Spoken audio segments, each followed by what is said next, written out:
Hello, friends, and welcome back to Malicious Compliance Stories. Let's kick off our video with a story about a funny mix-up that happened at a pet store. But before we begin, best way to support our channel is to leave comments, like, and subscribe with the turned-on bell so you don't miss the new video every single day. Here we go. You're at the wrong store. Hi Reddit, I work at a pet store, and it's also where I get all my cat food from. I usually pick it up at the end of my shift, however I forgot to do that the other day and wasn't on for 2 days, so I dropped by to get it back. I walked into the store and it was fairly empty, so I had a quick chat with one of my coworkers explaining what I'd done with my order. He jokingly told me that they sold all of my food, and I said to him jokingly, "Damn, you're an awful coworker. I'll just get you fired." "It's fine," he laughed and replied. And then a customer came to him to ask a question. I headed to the aisle to pick up my food order when the customer approached. AC, annoying customer, me, C, coworker. AC, excuse me, hello. I assumed she was not talking to me as I was not in uniform and was putting the cat food into my basket. It wasn't until I felt a very rough tap on my shoulder that I realized she was talking to me. AC, I've been trying to get your attention for 30 minutes now. Not true, as I've only been in the store for about 5 minutes, but whatever. Oh well, I can put on my customer service face and help her. AC, I need you to get my order. Now, orders are actually pretty rare, and we mostly keep them in the back room to ensure that whatever they want isn't sold, but I'm not permitted to go in the back room anymore as I'm not currently working, so I just picked up my stuff from the aisle, plan to take it to the counter to have them mark off my order, and have what was put aside for my order stocked in the store. This was the one thing I couldn't really help the lady with, however, maybe I could get her what she wanted in my way. Me, all right ma'am, what was your order? She then goes on to list some things, one of which being cat biscuits that I can see aren't stocked on the shelves directly across from me where they should be.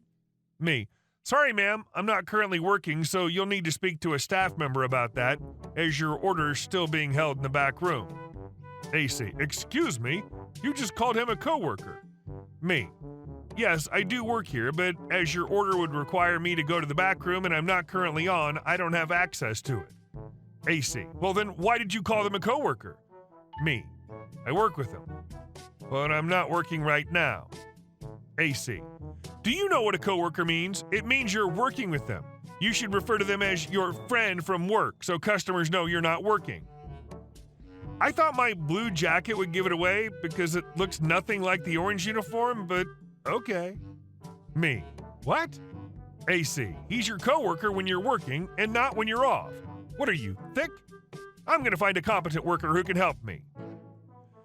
Good riddance, I think, just as my friend from work comes into the aisle, probably to have a bit of a chat with me.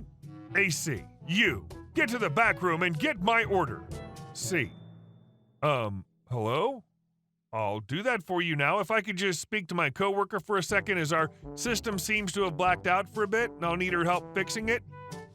And as the word coworker left his mouth, I saw AC's small brain kick in and the small cogs begin turning. AC, does nobody have a dictionary around here? She's not your coworker. C, I work with her, just not currently. OP, could you please help me fix the system? So I went over to the computers, fixed them, and saw that for some reason she didn't have an order placed. Usually our shop will send her a confirmation email with the code for us to scan. However, she claims to have left her phone at home and tells us her email, which doesn't exist in the system. Me, sorry ma'am, your email isn't in our ordering system. Is there another email you may have used, or maybe a phone number?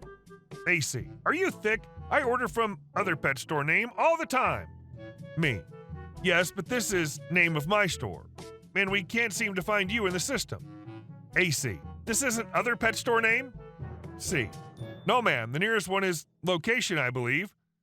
And with that, the woman just left. I just don't understand why people are so rude to people working these types of jobs. Y'all should seriously be getting paid way more to deal with this sort of BS. And our second story. You want us to follow the exact times the app says? Okay, we're happy with the OT pay. My previous job was as a driver for a company that delivered medications. We had 2 branches. One was delivering to pharmacies, the other was delivering special meds to private citizens. I was a driver on the second branch along with 4 other drivers. The first branch was pretty straightforward. The truck would go to the warehouse, load up, and deliver to pharmacies. The second branch was a bit more complicated. The medications we delivered had special prescriptions, and you could get them only from certain government pharmacies. Also important for later, the pharmacies didn't have the same stocks of drugs. Our daily schedule consisted of visiting at least one of the pharmacies, get the meds and start delivering them, and picking the paperwork from the clients for the next day. That meant between 8 to 12 stops every day on a 150 miles radius. Now, the trucks were using an app for their itinerary to maximize their efficiency of their schedule. So some higher-ups decided to make us use the same app. Immediately, that produced problems. First, as I said, the truckers' job was pretty straightforward. They went to the warehouse and were loaded up in half an hour, and on their way, we, on the other hand, had to visit the pharmacies and wait in line. That could take between 5 minutes to 2 hours in each location. Second, the one already noted by the truckers was that the app didn't accommodate for traffic, and while it wasn't a big problem for the truckers that had 4 stops per day, for us was a big issue. When it was first implemented as a test, we, the drivers, immediately saw our time starting to rise. The first week we used it, no driver finished with less than 90 minutes overtime a day. We talked about this to our manager, and we got permission to not use it. 1 month later, word came down that we had to use the app and we had to follow the itinerary it provided. We expressed our complaints to our manager, but he couldn't do anything about it. The malicious compliance. Before the app, we started working at 7:40, gathered our paperwork, and finding which pharmacy had what medication so we could optimize our routes. The working hours were 8 o'clock to 1600. Those 20 minutes were unpaid overtime, but we never asked for it. Now we started exactly at 8. We left the offices at 8:30 at best, from 7:50 before, and followed the exact route the app provided. That usually meant that instead of hitting the pharmacies just as they opened with the least amount of people waiting, we hit them in the middle of the day with a lot of waiting time. Instead of finishing our routes at 15:30 to 15:50, we finished at 17:30 at the earliest. The first department that got wind of the problem was accounting. They had 5 drivers going from about 3 hours a month of OT to 35 hours of OT. The higher-ups tried to weasel their way out of paying the OT, but when we mentioned that the labor department was in our routes, we got paid the OT. They kept the app running for another 2 months before they decided it cost them too much money and canceled it, and we went back to our usual way of maximizing our routes. Just another case where they consider the worker must be too stupid to plan a route with variables. Delivering to homes also presents problems with people not being home on certain days and times. And our last story. Crazy HOA President tried to tow our car. The president, at the time of the HOA, was a royal jerk. He lived a few houses down from us. When we moved in, it was my teenage brother and I and my parents. He had young kids. He was a frequent caller of the cops on everyone and anyone. He called the cops on neighbors that parked too close to the fire hydrant. He called the cops on us a couple of times for a noise disturbance. No cops ever came. He banged on my door at 11 at night to harangue me about the stereo in our garage, and so I opened the garage to show him 2 teenage boys quietly listening to a small portable stereo and going over their senior projects. Cars. See, my brother's a car guy. We got my uncle's car for him, a nice royal sparkle blue Chevy Malibu with nice tinted windows. My brother decided as a senior project he'd partner with the friend's dad and rebuild the Malibu's motor. So he did. He made that thing mean, and in the process also rebuilt the exhaust. Loud. At one point, the HOA started a message board. In the days pre-Facebook, this is how we communicated. So we didn't sign up right away, but I trolled the boards to keep my parents abreast of any important info. Lo and behold, there was a thread titled Obnoxious Neighbors, and it was about my brother's car. More specifically, how they were going to put potatoes in the tailpipe and sugar in the gas tank because it was too loud. Actually wasn't, as it had been tested by State Patrol and cleared as part of his senior project. All the work was well documented. Prior to this, we'd received a fine from the HOA for noise violations. According to our bylaws, my parents were freaking out about the $200 fine when I found the thread, So we printed out the thread with all the usernames and threats and wrote a firm LOL what?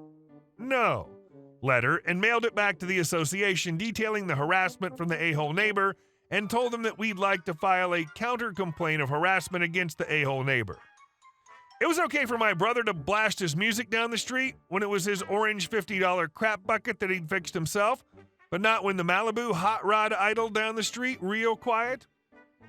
We never heard back from the HOA after that, and they never came after us for the $200 fine. Shortly after we mailed the letter, the message board got taken down and never went back up. Now it's all via private Facebook group, and that's just the same lady complaining every 4th of July about her dogs and fireworks on the 4th. FFS, lady, you've been in the neighborhood for years. This isn't effing new. Some people looking for babysitters, and then the occasional, okay, who got my package? They misdelivered it, I think. One day, the a-hole neighbor called and had my dad's car towed as it was an abandoned vehicle parked on the street out front of the address it's registered to, while the owners were celebrating their wedding anniversary in Hawaii. Luckily, my brother was home and knew the tow truck driver. Again, car guy, worked for a place that sold tires at the time, held the account for the tow company. So he paid the driver $50 to drop the car at the grocery store on the corner, and my brother and a friend went to get it nearly immediately after it was towed off. The neighbor had the gall to come by later the next day to ask how we got the car back so quickly, and my brother told him to get the F off our porch or he'd be calling the police for trespassing. My parents later found out that according to the bylaws of your car doesn't have to move in 3 days, they can have your car towed as abandoned. This was in probably 2003, 2004. Almost 10 years later, he started a beef with our neighbors and pulled the same crap. He's not involved in the HOA now, but he's still an a-hole. Hey guys, thank you all for watching the video. I'll see you in the next one.